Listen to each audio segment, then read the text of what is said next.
নারায়ে তাকবীর। দুনিয়ার মুসলিম আজকের মাহফিল কবুল হোক, কবুল হোক। লিল্লাহে তাকবীর। বাহিরের সব ভাইরা বসে যান। প্রধান বক্তা আমাদের সকলের মুরব্বী। আজকের আনন্দের বিষয় যত বক্তা আছে উনি ছাড়া সবাই ওনার ছেলে, জামাই, ভাতিজা, সবাই ওনারই উত্তরসূরি হিসাবে এসেছে। আপনারা বসেন। শেষ একটা কথা বলে যাই, মুলাক্কাসুল কালাম। শেষ বক্তব্য হলো, আমি জানি এলাকা অনেক পীরপন্থী ভাইরা আছেন, আলহামদুলিল্লাহ আপনাদেরকে আমি আনন্দের সাথে ধন্যবাদ জানাই। এখানে আলে হাদিসের ভাইরা আছেন, হানাফি মাযহাবের ভাইরা আছেন, আওয়ামী লীগ, বিএনপি, জামাত, জাতীয় পার্টি থাকতেই পারেন, আছেন, খুব স্বাভাবিক। আপনারা আলাদা থাকবেন, সবাই পীর হবে তার মানে নাই, সবাই আলে হাদিস হবে তারও দরকার নাই, সবাই আওয়ামী লীগ করবে তা কেন তাও দরকার নাই। আপনারা বলেন তো, আঙ্গুলের 5টা আঙ্গুল কি একরকম না 5টা 5 রকম? বলেন। প্রত্যেকটা আঙ্গুল কিন্তু আলাদা আলাদা, প্রত্যেকেরই কিন্তু কাজ আছে। এটা দিয়ে কিন্তু আল্লাহর বরত্ব দেখানো হয়, এটা দিয়ে বিজয় শ্রেণী আমরা পাশ করছি দেখানো হয়। আলাদা কিন্তু কাজ আছে। একটা আঙ্গুলের কোনো কাজ নাই, সেটা হলো এই ছোট কনিষ্ঠ আঙ্গুল না দিলেও হতো। এর কোনো কাজ আছে? অনেকে বলতেছে নাই, নাই। মাঠের ভিতরে গিয়ে আপনি জমি চাষ করতেছেন, যদি কান চুলকানো শুরু হয়, কটন বাডো নাই, মুরগিও নাই, টান মেরে ধরে সাইজ করবেন, তখন এই কান দিয়ে দেখবেন কি আরাম মনে হয়। এটাই জরুরি, এগুলো না হলে হতো। সব আঙ্গুলের কাজ ভিন্ন ভিন্ন, কিন্তু একটা সময় কিন্তু 5টা আঙ্গুল এক হয়। বলেন তো কোন সময়? নামাজের সময় না, খাবার সময়। খাবার সময় যদি 5টা আঙ্গুল এক না হয়, এই ছোট আঙ্গুল যদি বলে না ভাই আমি নফল রোজা আছি তোমরা খাও, তাহলে এই আঙ্গুল বাদ দিয়ে 4 কি খাবার পারবে ভাই? এখন এই 4 জনের স্বার্থে একজন রোজা থাকে না। আমি জানি আপনি সৃষ্টি তরিকার মুরিদ, কোনো সমস্যা নেই, আপনাকে সালাম। তবে ইসলামের স্বার্থে আপনাকে এক হতে হবে। আপনি আলে হাদিস হানাফির সাথে ইমানের জন্য এক হতে হবে। আজকের মাহফিল হবে তার মাইল ফলক। এই বেগুন গ্রাম চশমা এলুম মাদ্রাসা আছে, আমি জানি এই বেগুন গ্রামের নাম সারা বাংলাদেশ আজকে মিডিয়ার মাধ্যমে জানবে। আলহামদুলিল্লাহ, জায়গার কারণে দাম বাড়ে, মদিনার কারণে কিয়ামত পর্যন্ত মদিনার দাম বাড়বে, ব্যক্তির কারণে দাম বাড়ে। এই গ্রাম অজপার আগে একটা সোনার টুকরা জন্ম নিয়েছে, আইয়ুব আলী আনসারী। কে জানে, হয়তো এই এলাকার গ্রামের কিছু তেলতেলা দালাল আছে, তেলতেলা দালাল। এই তেলতেলা দালাল আগামীকাল বলবে বেগুন গ্রাম, এই গ্রামের নাম শুনলে বক্তারা ফিরে আসে, এই কথা বলবে। বেগুন গ্রামের কারণে ফিরে আসেনি মিয়া, আইয়ুব আলী আনসারীর কারণে এসেছে। এই আইয়ুব আলী আনসারীর জন্মের কারণে যদি এখানে আসে, ইনশাআল্লাহ মাওলানা বদরুশি সাহেব এবার এসেছেন, আল্লাহ যদি কবুল করে ওনারা তো আসবেনই। কোনোদিন মিজানুর রহমান আজহারিও বাংলাদেশে আসলে বেগুন গ্রামে আসবে আনসারীর কারণে। আপনারা সকলে হিংসা না করে মাহফিলকে তাকে আপনারা সাপোর্ট করবেন, করবেন তো ইনশাআল্লাহ। আমি আপনাদের সামনে কোনো আলোচনা লম্বা করতে চাই না, খুব খেয়াল করেন। মাত্র কয়েকদিন আগে গত সোমবারের দিন একটা আনন্দ উৎসব চলে গেল। আপনারা বলেন তো সেটার নাম কি? ঈদুল আজহা। নবী বলেন ইন্না লিকুল্লি কওমিন ঈদান ওয়া হাযা ঈদুনা। প্রত্যেকটি জাতের আনন্দের দিন দুটি, আমার উম্মতের আনন্দের দিন দুটি, একটা ঈদুল ফিতর আর একটা ঈদুল আজহা। এই ঈদুল আজহার সঙ্গে আমাদের একটা ঘটনা জড়িত ছিল, নাম হলো কুরবানি, ঠিক না?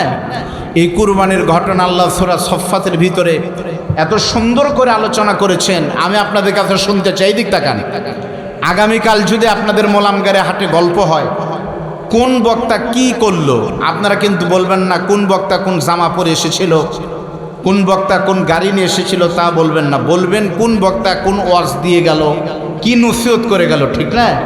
তা আমাদেরকে ঈদ চলে গেল, হযরত ইব্রাহিম ইসমাইল আলাইহিস সালামের কাহিনী যবে আমরা কুরবানি করলাম, আমাদের শিক্ষাটা কি? আমি এই সূরা সফফাতের আলোকে কয়েকটা মিনিট একটু কথা বলতে চাই। আল্লাহ যেন কবুল করেন, সকলে বলেন আল্লাহুম্মা আমিন। এই সূরা সফফাতের 100 নম্বর আয়াতে আল্লাহ বলতেছেন, ইব্রাহিম নবী দোয়া করতেছেন, রব্বি হাবলি মিনাস সলিহিন। অর্থ কি? আল্লাহ তুমি আমাকে একটা সন্তান দাও। সুবহানাল্লাহ বলেন। অর্থ কি তাই? আল্লাহ তুমি আমাকে একটা নেক সন্তান দাও। ঘটনা তাই না? কি হলো তারপরে? আমার বন্ধুগণ, ইব্রাহিম আলাইহিস সালাম আমাদের পিতার বয়স যখন 85 বছর, কোনো তাফসীর লিখেছে 86 বছর, সেই সময় হযরতে ইব্রাহিম নবীর কিন্তু কোনো সন্তান নাই। ওই বয়সে আল্লাহর নবী আল্লাহর খলিল ইব্রাহিম যখন সন্তান নাই, ওই বয়সে সন্তান চাইছে, আল্লাহ আমাকে তুমি একটা নেক সন্তান দান করে একটা সন্তান তুমি আমাকে দাও। তাহলে সন্তান আল্লাহর কাছে চাইলেন। এখান থেকে ইব্রাহিম নবী প্রমাণ করলেন চাইতে হবে, দেওয়ার মালিক একমাত্র যিনি, আপনাদের বলতে হবে তিনি কে? আরো জোরে বলেন তিনি কে? আল্লাহ পাক দেন কি দেননি? বলেন দেননি। আল্লাহ কি বললেন? আল্লাহ পাক বলেন ইব্রাহিম শুধু দিলাম তা না, ফাবাশশারনাহু বিগুলামিন হালিম, শুধু সন্তান দিলাম না, বিগুলামিন হালিম। হালিম বলা হয় কাকে? হালিম বলা হয় ওই সন্তানকে যে সন্তান হলো ইমানের সমস্ত পরীক্ষা দেওয়ার মতন উপযুক্ত, যার যোগ্যতা আছে তিনি হলেন হালিম। সুবহানাল্লাহ বলেন। তাহলে ইব্রাহিম নবী চাইলো, প্রমাণ করলেন আমার জাতির সন্তানেরা সন্তান দ্বারা একমাত্র মালিক, সব কিছুর মালিক আমার আল্লাহ। এটাই যদি সত্য হয়, আপনারা বলেন আমাদেরকে কুরবানি শিখায় গেল চাইতে হবে সন্তান সহ সব কিছু আল্লাহর কাছে। মাত্র কুরবানি ঈদের 3 দিন পরে বাংলাদেশের বৃহত্তর ফরিদপুর জেলায় একটা গাছ বের হলো।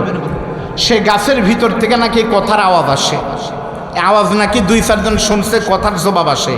গাছকে যদি বলে ভাই কেমন আছো, গাছ বলে ভালো আছি। দুপুরে কি দেখাইছো, গাছের ভিতর থেকে বলে মুরগি বা গরু দেখাইছে।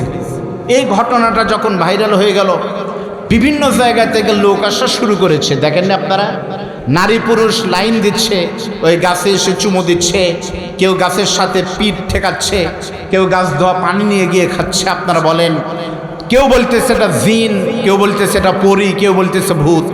আর যাই হোক না কেন, জিন পরীর গ্যারান্টি নাই, কিন্তু আল্লাহ ছাড়া কেউ যদি কোনো গাছের কাছে, কোনো মাছের কাছে কোনো কিছু চায়, কোরআন আর সেই সুন্নাহ প্রমাণ করতেছে এটা 100% খাঁটি শিরক। জোরে বলেন কথা ঠিক না ব্যাটি? মনে রাখবেন, ক্যান্সারের অ্যান্সার আছে কিন্তু শিরকের কোনো অ্যান্সার নাই। ইন্না শিরকা লাযুলমুন আযীম, আলেম ওলামা আছেন। ইন্না হলো হরফে মুসাব্বাবিল ফাইল, ইন্না, আন্না, কাআন্না, লাকিন্না, লাইতা, লাআল্লাহ। কোন আয়াতের শুরুতে যদি থাকে অবশ্যই, আবার শেষে হলো আজিম, অবশ্যই বড়। তার মানে তাকিদ দিয়ে আল্লাহ বলতেছেন অবশ্যই সবচাইতে বড় গুনাহ হলো শিরকের গুনাহ। ধরে বলেন নাউজুবিল্লাহ। এটাকে যখন ভাইরাল করা হলো, এরপরে কি হলো, একজন বলতেছে না এটা সত্য। কিভাবে বলতেছে? স্বপ্নে একজন দেখছে এই গাছের ভিতরে একটা জিন আছে, এই জিনের কাছে এসে গাছের কাছে যা চাবে তাই আল্লাহ পূরণ করবে, স্বপ্নে দেখছে। আচ্ছা বলেন তো, ওই লোকের স্বপ্ন যদি সত্য হয়, তারপরেও কি বলেন এটার কাছে যাওয়া যাবে?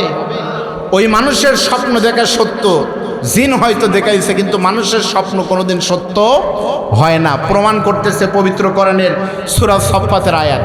হযরত ইব্রাহিম নবী ইসমাইলকে বলতেছে, বাবা আমি রাতের বেলা দেখলাম, ক্বালা ইয়া আবাতিফ আলমা তুমার সাতাজিদুনি ইনশাআল্লাহু মিনাস সাবিরিন। বাবা আপনি স্বপ্নে যেটা দেখছেন, আমাকে আপনার ধৈর্যশীল হিসাবে পাবেন, আপনি জবেও করেন। আচ্ছা বলেন তো, ইব্রাহিম নবীর স্বপ্নে দেখে সন্তানকে জবে করলো, তার মানে নবীদের স্বপ্ন 100% সত্য। শয়তান নবীদের সুরত নিতে পারে না, স্বপ্নে দেখাতে পারে না। নবীদের স্বপ্ন 100% সত্য। উম্মতের স্বপ্ন কি সত্য হতে পারে? আপনাদের জানা দরকার। তাফসির মাযহারির ভিতরে আল্লামা সানাউল্লাহ পানিপতি রাহমাতুল্লাহ আলাইহি বর্ণনা করেন, নবীদের স্বপ্ন শতকরা 100% সত্য। বলেন কয় পার্সেন্ট সত্য? আর উম্মতের স্বপ্ন 3 প্রকার, আপনাদের মুখস্থ করতে হবে। আপনাদের এই ওয়াজটা শুনলে কোনো হুজুরের কাছে স্বপ্নের তদবির নেওয়ার যাওয়ার দরকার না, আজ থেকে আপনিই হুজুর হতে পারবেন। আমরা যে স্বপ্ন দেখি, উম্মতের স্বপ্ন 3 প্রকার। বলেন কয় প্রকার? 1 নম্বর হলো খেয়ালি। 1 নম্বর কি বলেন? খেয়ালি।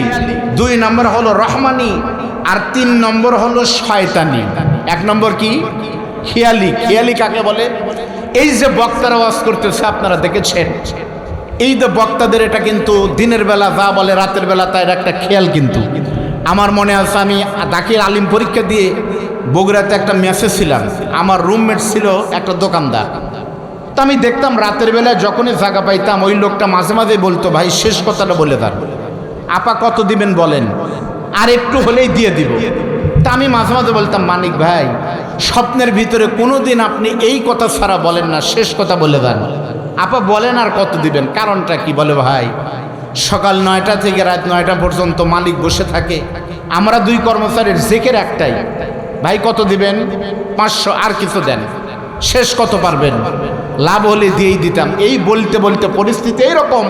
এখন ঘুমের ভিতরে দেখে আপা আসতেছে, আমরা বলতেছি এর নাম হলো খেয়ালি। এর নাম কি বলেন? রহমানি। কি রহমানের স্বপ্ন হলো আপনি দেখতেছেন আপনি কাবা শরীফ জিয়ারত করতেছেন, তার মানে আল্লাহ আপনাকে দেখাচ্ছে বান্দা আমি চাই তুমি হজে যাও, হজের নিয়ত করবেন, এর নাম হলো রহমানি, আল্লাহ দেখায়। আর শয়তানি কি? শয়তান বলতেছে অমুক পীরের মাজারে গিয়ে যদি একটা খাসি বা গরু দিয়ে মানত করে তাবারক দিয়ে ঢোল পিটায় এই করতে পারো তাহলে তুমি 3 কোটি টাকার মালিক হবে। এই গাছের ভিতরে জিন আছে, জিনের কাছে গিয়ে চাইলে তোমার পেটে বাচ্চা আসবে। যত টুপি মাথায় দিয়ে স্বপ্নে দেখেন, যেই স্বপ্নে দেখাক ইসলাম বিরোধী, কোরআন বিরোধী, শিরক আর কুফরযুক্ত কোনো যদি স্বপ্ন হয়, আল্লাহর কসম এটা শয়তান দেখায়, এটা শিরক, এটা মেনে নিলে তার ঈমান থাকবে না। জোরে বলেন কথা ঠিক না ব্যাঠিক? এরপরে প্রশাসন কি করেছে? সঙ্গে সঙ্গে প্রশাসন গাছটা কেটে দিয়ে বাংলাদেশের মানুষকে শিরক থেকে বাঁচিয়েছে। তাহলে আমাদের কি ইসলাম শিখাইলো হযরত ইব্রাহিম নবীর প্রথম শিক্ষা? আর যাই করে না কেন অবশ্যই আমাদেরকে শিরক বাদ দিতে হবে। জোরে বলেন কথা ঠিক না ব্যাঠিক? প্রিয় ভাইয়েরা, আপনাদের আলোচনা আমার আগের বক্তা করেছে, পরের বক্তা করবে, আমি 2-1টি ইমানের কথা, তাওহীদের কথা একটু বলে দিতে চাই, বিরক্ত হবেন। দ্বিতীয় নম্বর কথা হলো এই যে আল্লাহর প্রতি বিশ্বাস, শিরক মুক্ত জীবনযাপন আমাদেরকেও করতে হবে।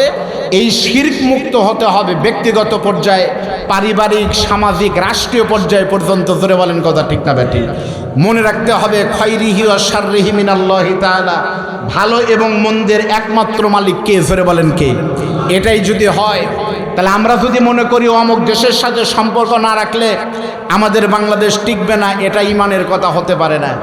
তাকিয়ে দেখেন বাংলাদেশ আর তাকিয়ে দেখেন আফগানিস্তানের দিকে, আপনারা আশ্চর্য হবেন। আমি তথ্য দিয়ে 2টি কথা বলে এই দিকে তাকান। আফগানিস্তান একটি গরিব দেশ ছিল। যুদ্ধে আফগানিস্তানের এমন একটা ঘর ছিল না যে ঘর দাঁড়িয়েছিল, তছনছ করে দিয়েছিল আমেরিকা। আমেরিকা সর্বশেষ এমনভাবে পালালো, প্লেনে বেগেছেন ঝুলতে ঝুলতে তারা আমেরিকায় চলে গিয়েছে। আফগানিস্তান শয়তান মুক্ত হলো। আফগানিস্তানের সবচাইতে বেশি চাষ হতো আফিমের চাষ হতো, আফিম, গাঁজা এগুলো চাষ হতো আন্তর্জাতিকভাবে। আফিম আর এগুলো মদের বীজ, আফগানিস্তানে যে মদের বীজ তৈরি হতো সারা পৃথিবীতে এত দামি মদ আর আফিম পৃথিবীর কোনো দেশে উৎপাদন হতো না।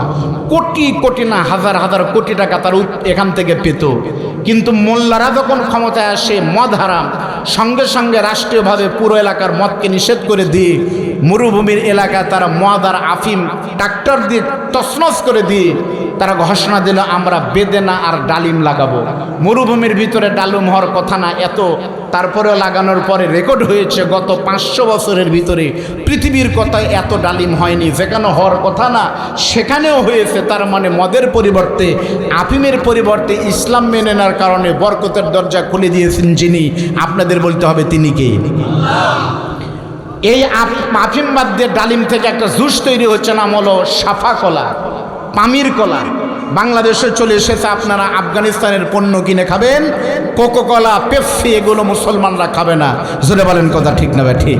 প্রিয় ভাইরাই, আমাদের বাংলাদেশ আমরা দেখেছি ভারতের সঙ্গে, আমি দেখেছি লাইভে আব্দুল সালাম যুক্তিবাদী ভাই ভারতকে যেভাবে সাইজ করেছে, ভারত থেকে শুরু করে জল্লাদ কোসাই পর্যন্ত কেউ বাদ যায়নি তার কাছ থেকে, আলহামদুলিল্লাহ। আমি শুধু এইটুকুন বলতে চাই, ভারত যদি আমাদের বন্ধু হবে, মাত্র গত মাসে আমি ইন্ডিয়া থেকে সফর করে আসলাম, ওরা বাংলাদেশিদের বাঙালিদের মানুষই মনে করে না। আমি নিজে প্রমাণ দেখলাম তো, বাঙালিদের মানুষই মনে করে না। ওরা যদি আমাদের বন্ধু হবে, ভারতের পশ্চিমবঙ্গের মুর্শিদাবাদে একটা বাঁধ আছে, আমি যাইনি, ওরা হয়তো বহুবার, মেহেদি ভাই ওরা তো যায়, দেখেছে আনসারিরা। ওই বাঁধের নাম হলো ফারাক্কা বাঁধ। জোরে বলেন কি বাঁধ? ফারাক্কা বাঁধ সম্পর্কে আপনাদের জানা দরকার। ওই পাশে গঙ্গা, বাংলাদেশের নাম হলো পদ্মা। 2 নদীর মাঝখানে দিয়ে ফারাক্কা বাঁধ যখন নির্মাণ হয়, এই বাঁধ শুধু বাঁধ নয়, এই বাঁধের উপর দিয়ে বাংলাদেশের কমপক্ষে 49টা নদী ফারাক্কার কারণে আজকে নদীতে পানি নাই। যা দেখেন পদ্মা, মেঘনা, যমুনা শুকে তছনছ হয়ে গেছে বন্ধুদের কারণে। শুধুমাত্র তাই না, বাংলাদেশের 16টা জেলায় পানির অভাবে তারা আজকে মারা যাচ্ছে, ধান চাষ করতে পারতেছে না। আবার যখন পানির দরকার নাই তখন পানি দিয়ে ফারাক্কার 109টা গেট খুলে দিয়ে উত্তরবঙ্গের তিস্তা নদী সহ উত্তরবঙ্গকে প্লাবিত করে কোটি কোটি মানুষকে শেষ করে দিচ্ছে আমাদের বন্ধু, তার নাম হলো ভারত। ফারাক্কাবাদের উপরে দিয়ে কি যায়? ফারাক্কাবাদের ট্রেনের লাইন আছে, ফারাক্কাদের গাড়ির লাইন চলে। আবার আমাদের ওই ফারাক্কার পানি দিয়েই তারা তাপ বিদ্যুৎ উৎপাদন করে ভারত স্বাবলম্বী হচ্ছে। আর আমার বাংলাদেশ পানির সময় পানি নাই, অসময়ে পানি দিয়ে বর্ষাকালে ডুবে মরতেছে, আর গ্রীষ্মকালে পানির অভাবে তছনছ হয়ে আমার জমির ধান পড়ে যাচ্ছে। আর যাই হোক না কেন, যত সুরত দিয়ে হোক, শয়তান যেমন মুসলমানদের বন্ধু হতে পারে না, ভারতও তেমন মুসলমান বাঙালিদের ভালোবাসার বন্ধু কোনোদিন হতে পারে না। জোরে বলেন কথা ঠিক না ব্যাঠি? এই ভারতের সীমানায় গিয়ে আমার বোন ফেলানির লাশ যদি কাছে যার কারণে গুলিতে ঝুলতে চায়, ঝুলতে পারে। বাংলাদেশের ভিতর দিয়ে ট্রেনের রাস্তা দিয়ে ভারতের ট্রেন যাবে, এই দৃশ্য বাংলাদেশের মুসলমান দেখতে প্রস্তুত নয়। জোরে বলেন কথা ঠিক না ব্যাঠি? আমার ভাইয়ের একটা কথা মনে রাখবেন, আমি বললেও হবে, না বললেও হবে। আমি আব্দুল বারী রশিদে যদি বলি কালকে সকালে সূর্য উঠবে না, তাহলে কি উঠা বন্ধ থাকবে? উঠবেই। ঠিক তেমনি নবী বলেছেন একটা কথা হবেই। নবী বলেছেন শেষ জামানে একটা যুদ্ধ হবে, নাম হলো গজওয়াতুল হিন্দ, যুদ্ধ হবে। ওই যুদ্ধ নবী হাদিস শরীফে ১৫০০ বছর আগে বলেছে। ওই যুদ্ধ হবে যে সময় ওই জিহাদে মুসলমানদের তারা পক্ষ অবলম্বন করবে, তারা বিনা হিসাবে জান্নাত পাবে। আর যারা ইসলাম বিরোধী হবে তারা তো মরে তো শেষ হয়ে যাবে। নবীর সাহাবারে বলতেছে, রাসূলুল্লাহ আমরা কি সেখানে অংশগ্রহণ করতে পারবো? আল্লাহর নবী বলতেছে, না, তোমরা কেউ চান্স পাবে না, আমার উম্মতেরা চান্স পাবে। বলল, হুজুর কোন দেশের সাথে যুদ্ধ হবে? বলে দেখেন নাসাই শরীফের হাদিস, আল্লাহর নবী বলেন ওই যুদ্ধ হবে হিন্দুস্তানের সঙ্গে মুসলমানদের। হিন্দুস্তান নবী নিজে বলে গেছে, হিন্দুস্তান মানে ভারতের সঙ্গে শেষ জামানে একটা যুদ্ধ হবে, ইমানের যুদ্ধ। ওরা একদিকে, সারা পৃথিবীর মুসলমানরা একদিকে, ওদের সাথে যোগ দিবে ইহুদি যেমন ইসরায়েলেরা আছে, খ্রিস্টান আমেরিকা ওদের সাথে আছে, আর সারা পৃথিবীর মুসলমানরা একদিকে যাবে। নবী বলেছে সেই জিহাদে তারা রক্ত দিতে পারবে, জীবন দিতে পারবে, তারা বিনা হিসাবে জান্নাতে যাবে। শুনতে চাই ওই জিহাদ আর যুদ্ধের ডাক যদি আসে, আমার মনে হয় সেদিন বেশি দূরে নয়। আমার বোন মুস্কানের গা থেকে বরকা টান দেওয়ার মাধ্যমে সেই জিহাদের প্রথম দামামা বেজে উঠেছে। দ্বিতীয় নম্বর হলো যখন বাবরি মসজিদ ভেঙে সেখানে রাম মন্দির নির্মাণ করা হচ্ছে, দ্বিতীয় নম্বর দামামা বেজে উঠেছে। এইরকম করে যদি আমার সেন্ট মার্টিন, আমার বাংলাদেশের ভিতর দিয়ে ট্রেন নিয়ে গিয়ে বাংলাদেশের ইসলামের উপরে যদি কোনো বেঈমান নাস্তিক দাদা বাবুরা হাত দিতে আসে, সেই দিন আর বাংলাদেশের সিস্তিয়া, সাবরিয়া, আহলে হাদিস, হানাফি থাকবে না। বাইতুল মুকাররম থেকে যদি বেঈমান আর দাদা বিরোধী ডাক আসে, ওই জিহাদে জীবন দিয়ে রক্ত দিয়ে নবী ঘোষিত ইমানের জান্নাতের চাবি নিতে কোন কোন মায়ের সন্তানেরা প্রস্তুত আছেন? দুই হাত তুলে দেখান, দুই হাত তুলে দেখান।